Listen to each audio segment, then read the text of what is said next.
안녕하세요. 반갑습니다.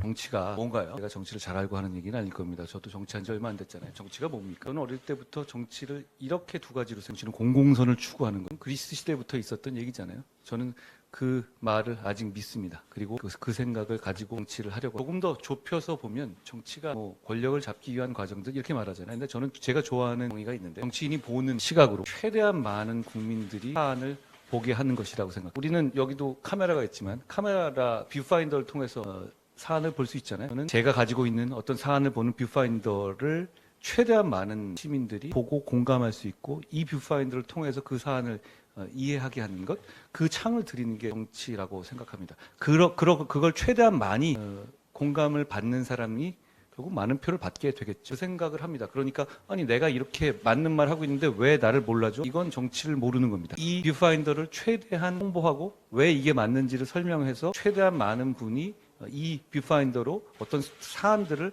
볼 수 있게 하는 거죠. 팩트가 있잖아요. 근데 우리가 많이 착각하는 것이 팩트가 이런데 왜 너희들은 못 알아들어? 이렇게 얘기하잖아요. 팩트를 보는 시각은 굉장히 다양해요. 여러 가지 필터가 일 수도 있고 그렇잖아요. 근데 그걸 물론 그 뷰파인더는 아까 제가 처음 말한 공공선을 추구한다는 그런 지향점을 가지고 만들어진 뷰파인더여야 한다고 생각해요. 그렇다면 이 작업은 대단히 설득과 경청이 필요한 작업이죠. 여러분께서 정치에 관심이 있으시니까 여기 오셨겠죠. 정치가 생각하는 것보다 굉장히 중요해요. 정치인을 보시면 한심하다는 생각을 드는 경우가 더 많으실 거예요.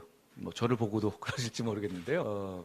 저도 그런 생각이 있고 아마 이런 생각은 전 세계 모든 사람들이 공유하는 생각일 거예요. 그런데 정치란 말 자체는 죄가 없어요. 정치는 정말 중요합니다. 정치를 좀 이상하게 하는 사람들이 문제인 거예요. 왜 정치가 중요하냐면 정말 많은 사람들의 삶에 직접적인 영향을 줘요. 아닐 것 같지만 맞습니다. 기업도 중요하고 다 그런데 정치 정말 못지않게 중요해요. 그냥 별거 아닌 판단을 가지고 아니 세상이 바뀌어버려요. 그리고 그게 잘못된 판단이었을 때는 더 심각한 재앙이 오죠. 그리고 그게 악의를 가지고 잘못된 판단을 하지 않아도 그런 결과가 올 수 있다는 겁니다. 그러니까 정치를 잘해야 되는 거고 정치가 대단히 중요합니다. 우리 국민의힘은 청년의 마음을 얻지 못하고 제가 반성. 그런데 우리가 청년의 마음을 얻지 못하면 우리는 무조건 집니다. 인구 구조가 그래요. 인구 구조가 그렇고 그러다 보면 마른 오징어 물살듯이 꽉꽉 짜봤자 몇 프로 지는 젖잘싸를 반복하게 돼요. 저는 그러고 싶지 않아요. 단지 그리고 그렇기 때문에 청년의 마음을 얻는 정치를 하고 싶어요. 단지 이기기 위해서가 아니라 저는 청년의 마음을 얻는 정치를 해야만 한다고 생각해요. 왜냐하면 여러분이 미래 아닙니까?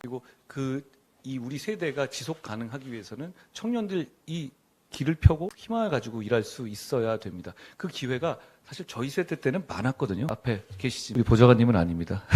그때는 고도 성장기가 있었단 말이에요. 뭐 1년 연평균 경제 성장률이 10%를 넘어가는 게 글쎄 뭐 당연한 거 아니야? 라고 생각하던 때가 있어요. 그렇다면 아무리 분배 정의가 어떻고 누가 뭐 격차가 난다 하더라도 자체의 파이가 계속 커지는 상황이어서 어느 정도의 노력을 하게 되면 기회가 널려 있었어요. 그러다 보니 조금 외도를 하고 다른 걸 하다가 돌아오더라도 얼마든지 그런 기회가 널려 있었거든요. 지금은 그렇지 않습니다. 지금 근데 뭐 우리의 잘못도 아니고 여러분들 잘못도 아니지만 그 고도성장기가 끝나서 그런 겁니다. 지금 현재 적응해야 지금 나오고 있는 연금의 문제라든가 뭐 이 고령화의 다 결과적으로 그거에 결부된 문제입니다.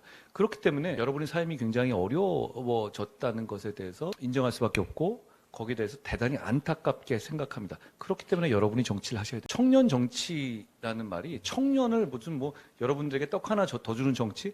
그 떡 받아서 뭐 합니까? 떡을 만들어야죠. 여러분이 직접 정치에 많이 참여하셔야 한다고 생각해요. 여러분이 직접 정치에 많이 참여하시지 않고 일종의 방관자처럼 되면 여러분들은 정치의 주인공이 될 수 없고 여러분들은 정치에서 고려 요소가 될 수가 없고 그걸 해보자는 겁니다. 그리고 그게 지금 우리 국민의힘의 입장과 딱 맞아떨어집니다. 우리의 니즈는 우리는 여러분들이 없으면 져요. 그러니까 우리는 여러분들과 함께 여러분들이 중심이 되는 정치를 정말 하고 싶습니다. 그래야 이길 수 있거든요. 저희를 많이 활용하십시오. 우리는 변화하려고 하거든요. 제가 그저께 당선됐잖아요. 알고 계시죠? 저 누군지는 아시죠? 제가 설명을 안 드렸네요.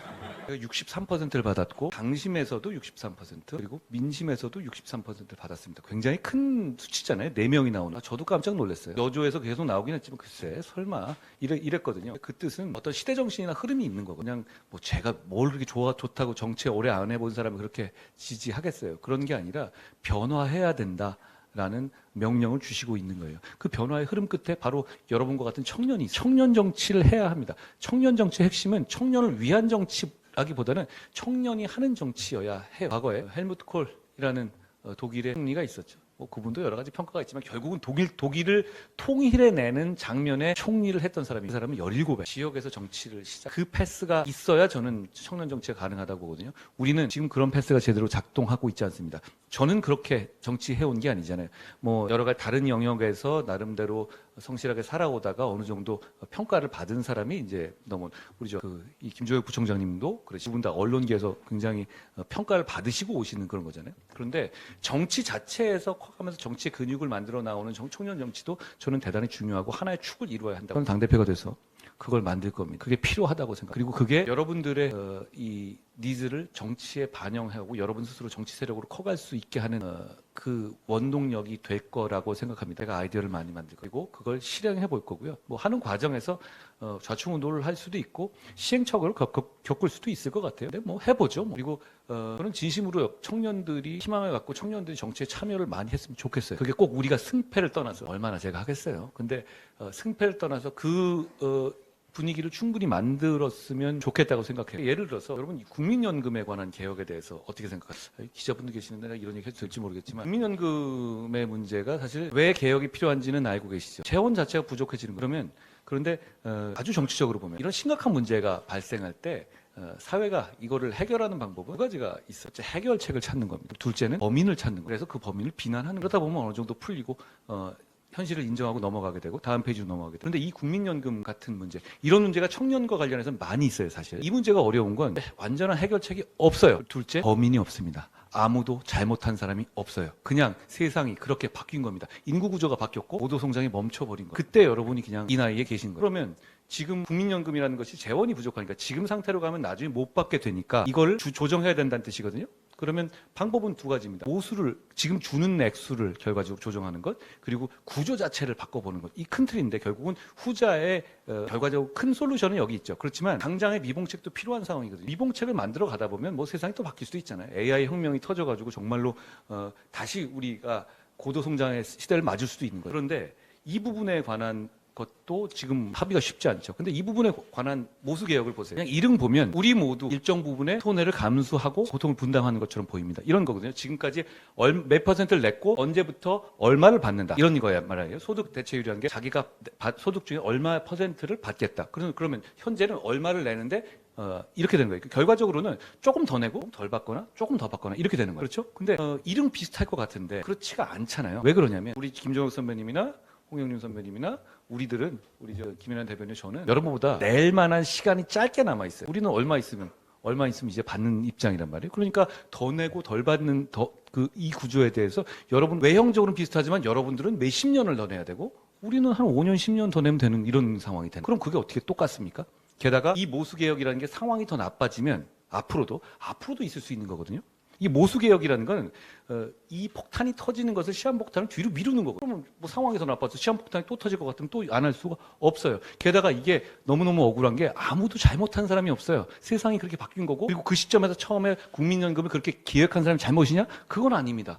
그럼 그때 우리 어려운 시기에서 그러면 몇십 년 후에 인구 구조 변화까지 감안해서 몇십 년 동안에 우리가 이 연금 구조로 지금까지 살아왔잖아요. 그러면 그 가치를 또 잘못한 거로 말할 수도 없는 거고, 지금 상황이 이렇게 해픈 투비 그렇게 된 거예요. 그러면 이 시점에서 분명히 많은 분들이 이제 청년분들이 국민연금 개혁에 우리는 반대한다 이렇게 말씀을 하시잖아요.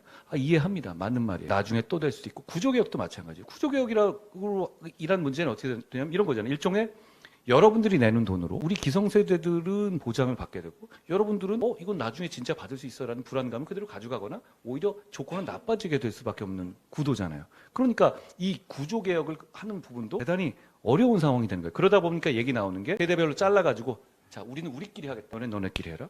이렇게 하거나 아니면 탈퇴를 허용하게 해달라. 이런 얘기가 나오는 거라. 그런데 그게 또 막상 하려고 보면 굉장한 혼란을 가져오거든요. 기술적. 그런 문제들에 대해서 충분히 논의가 나오는데 저는 드리고 싶은 마음은, 이건 제가 예를 든 건데 이겁니다. 결국 청년 세대가 논의의 과정에 참여해야 돼요. 전문가들에게 맡길 문제가, 전문가들도 다 이해관계가 있는 것이고 전문가들도 다 여기서 세대 입장이 있다고. 그럼 청년 세대가 이런 중요한 이슈들, 정말 어려운 문제에 있어서 논의 과정에 직접 참여해야 됩니다. 우리가 지금 겪고 있는 아주 큰 문제들 있잖아요. 저희 저출산이라든가 이런, 대부분 다 이런 문제예요.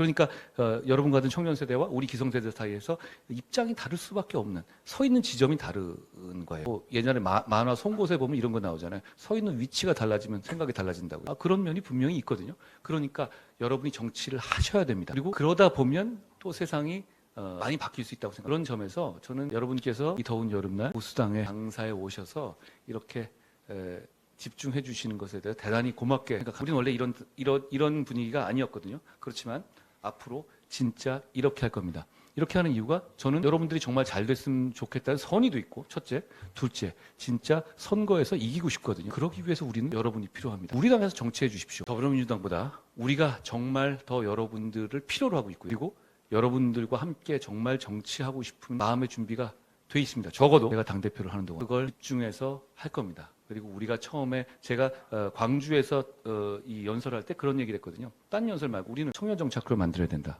그게 그냥 일회성이 아니라 거기서 네트워크를 만들고 거기서 스스로의 어떤 정치에, 그러니까 어디 가서 학원 가서 배우는 문제가 아니라 그 자체가 정치 활동의 일환으로서 출발할 수 있는 장을 만들어야 한다라고 말씀드렸는데 제가 그걸 할 겁니다. 그걸 우리 모두 준비하게. 제가 말이 길어졌는데요. 저희가 애정을 가지고 선의를 가지고 준비하겠습니다. 제가 아직 그 뭐 선의나 여러분에 대한 애정이 약해지기에는 정치한 지가 얼마 안 됐잖아요. 그러니까 제가 잘 준비하겠고 여러분의 만나를 꼭 합니다. 고맙습니다.